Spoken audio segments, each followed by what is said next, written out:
and go. Hey guys, Jim Chester live from New Beginnings out here in Jersey. I got Steven Simonetti with me, and I just want him to share with you a little bit about what he is doing for the chiropractic world and this New Beginnings family that we're all a part of.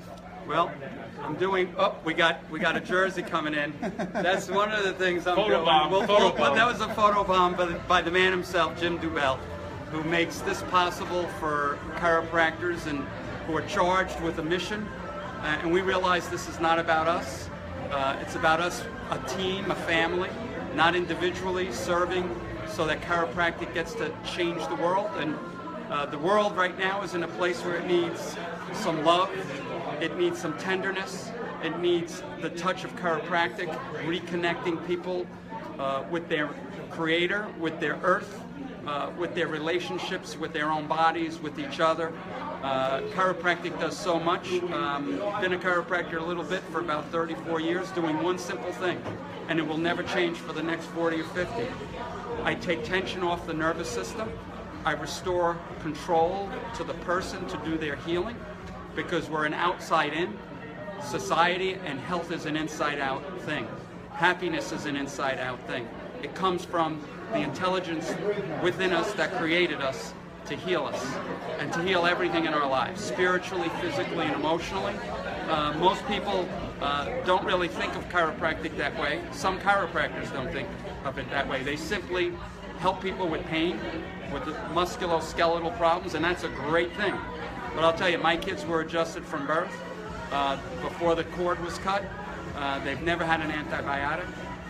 They've never had an ear infection because when the body works right, it doesn't break down. So I found, this is what I found, Jim, in my experience. People come into my life, and I'm blessed for every single person, but they're either for a reason, a season, or a lifetime.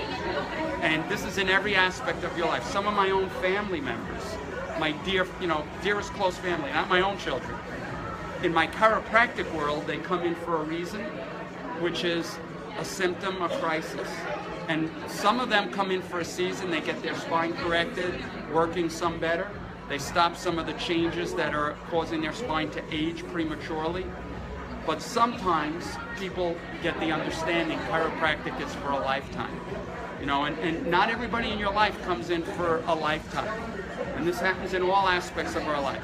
But in your health life, you need to decide it's a lifetime thing. It is not a destination. It is an everyday, lifetime commitment to doing what it takes to be healthy. Chiropractic and having your brain free, flowing from every energy, every cell having an energy and a frequency, flowing every brain cell to every tissue cell and back. It's a loop. It used to be thought that the brain ran the body, and now all the neurology that's coming out, which is amazing, going to change the textbooks. Neurologists, chiropractors, anybody who studies the power of the nervous system, what it does, is realizing now that it's a feedback loop. As the spine dysfunctions, as you have lack of motion, as there's irritation to the spine, you have abnormal information to the brain. The brain doesn't act and respond the way that it should. In fact, it releases hormonal changes. It releases the stress hormone, cortisol, and adrenaline, and we cause inflammation in the body. So the mechanisms of how chiropractic works to keep you healthy and why it is a lifetime type of thing is being discovered, even though it really was discovered in 1895, where quantum physics was discovered then by D.D. and then his son B.J. Palmer, who promulgated and took it that much further. Beautiful, well said, eloquently spoken. Well, the things that you have shared with the audience are integral for them to know, because a lot of people have become lost, and there are some concerns about the knowledge that people do have, and it's not about a school thing, it's not about a technique thing, it's about a knowledge thing. Yes. And let's talk a little bit about what you guys are doing for these missions. I know that was something near and dear to your heart, and you're working with Peter Morgan on these, and I had a chance to Cairo hustle with him earlier. So let's talk a little bit about these missions that you guys are doing and the impact that it's making, not only on the people's lives that are getting the care, but the people that are delivering the care. Well, first of all, Peter's a dear friend. We've known each other a very long time. In fact, we had known each other for about 20 years, and I asked him, what is he doing on this coming Thursday? And what he said to me was, I can't hang out, it's my birthday. And I said, wait a second, it's my birthday.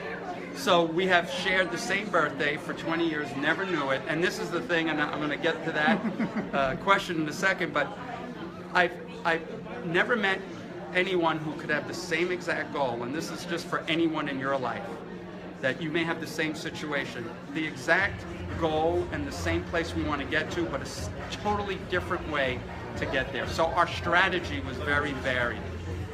When I was president of the New York Chiropractic Council, he was vice president. What I had to deal with running a state was minuscule in dealing with Peter and all of his objections. And it wasn't about our purpose, so we got by that.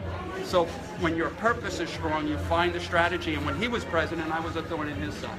But when he finally got me to go to a mission, and he was asking me, and I didn't agree with, perhaps for whatever reasons, what was happening at the mission and bringing students and a third world country, and what happened and the timing of it was, there was a big change in my life, and this was a great opportunity for me to put myself 100% into something, but I didn't really go there with that intention initially.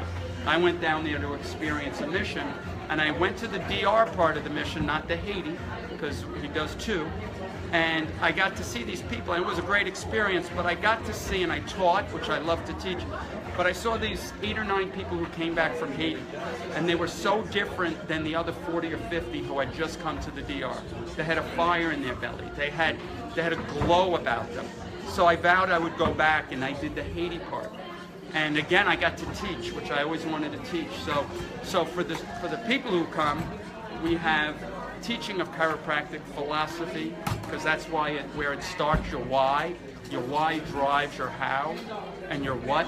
So we give them the why and what we do, and they can see it when they look in the Haitians' eyes, and they look at us as the great white hope, and they look to know that we're there to help them. And there, what we say is, God blessed our hands, God does the healing, and God will make you better. And they jump on the table and they bring their families. I joke because I say that in New York, and they look at me like I'm crazy. And they're the same drug culture. They all take drugs all over the world. They take drugs, but they're open to a different mentality and a different possibility. And in their hearts, they know there's a possibility of something better for them. So we go to the same area 4 or 5 times a year. Peter goes 6 or 7, but I go 4 or 5. And we get to go with anywhere from 20 to 30 to 80 or 90 chiropractic students and doctors. My children came on the mission, my 2 daughters, my son couldn't make it. And the impact on the community is amazing, but the impact on somebody's heart they go for one reason, and it may be that they want to improve their skills as a chiropractic technician or an adjuster. Makes sense. Well, it does, but then they realize that your intention is so crucial. And in fact, with the right intent, everything good can happen, and with the wrong intent, you can be the best adjuster, but all you're doing is moving bones.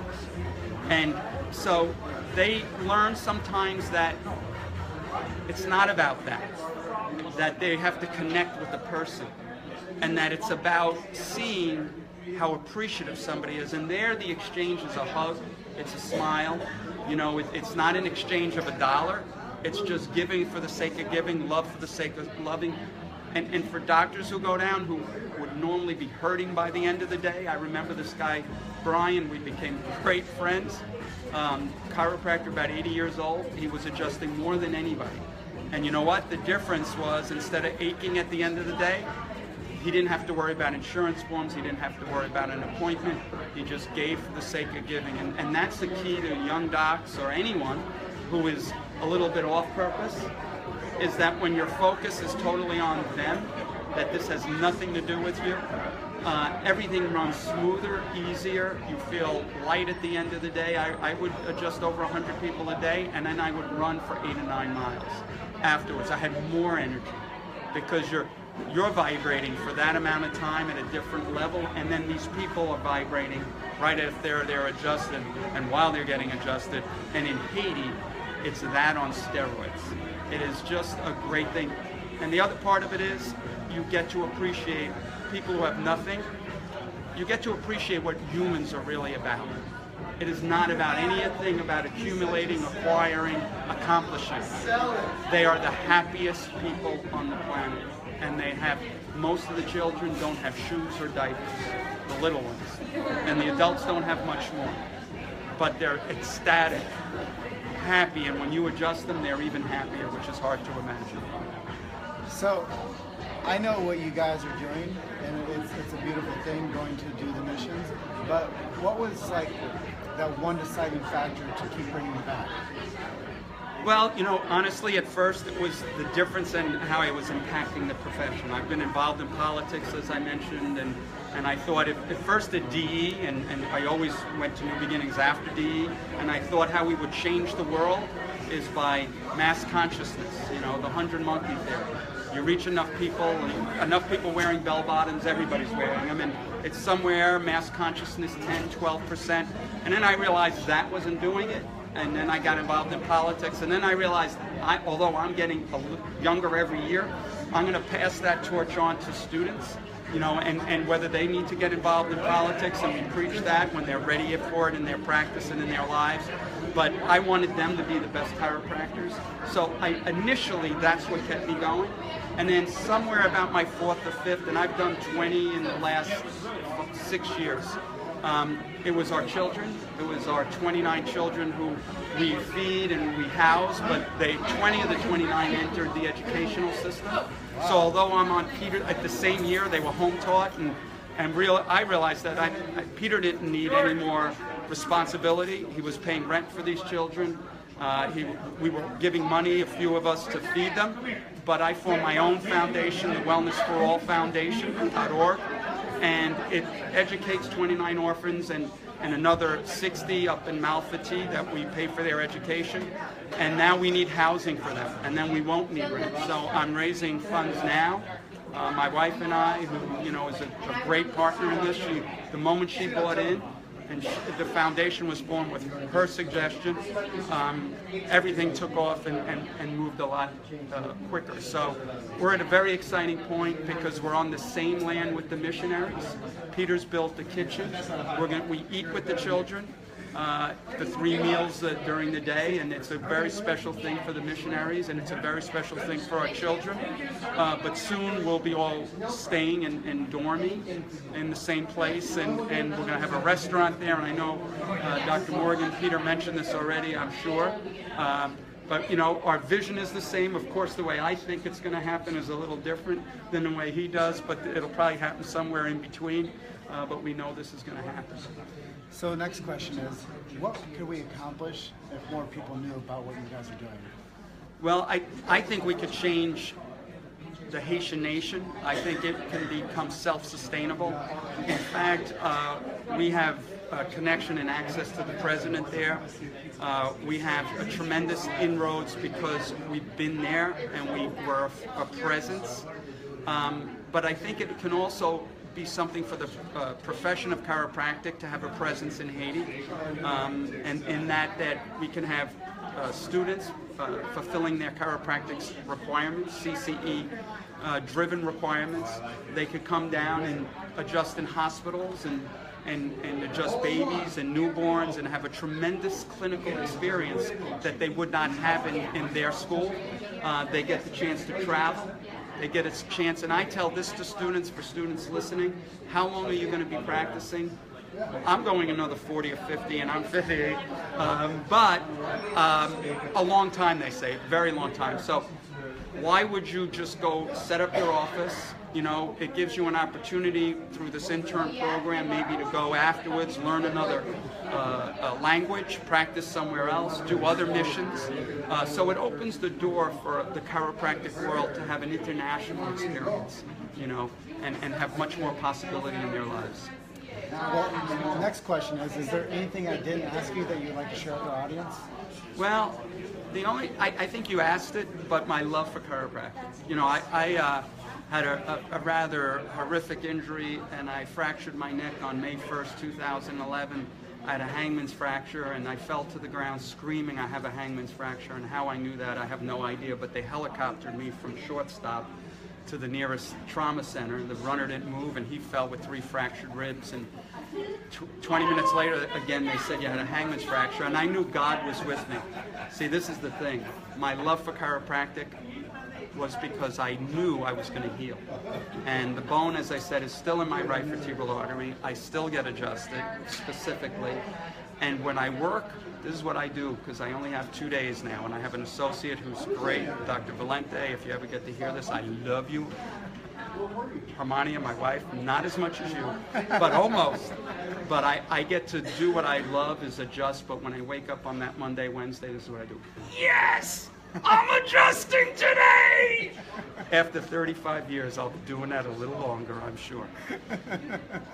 Well, Stephen, thank you for sharing to our audience out there, and thank you for bringing New Beginnings out of the 4 walls of this wonderful event and sharing the message of what you're doing and how chiropractic is changing lives all around the world. Well, thank you, Jim. I appreciate the opportunity. And the last thing that we do is a New Beginnings hug.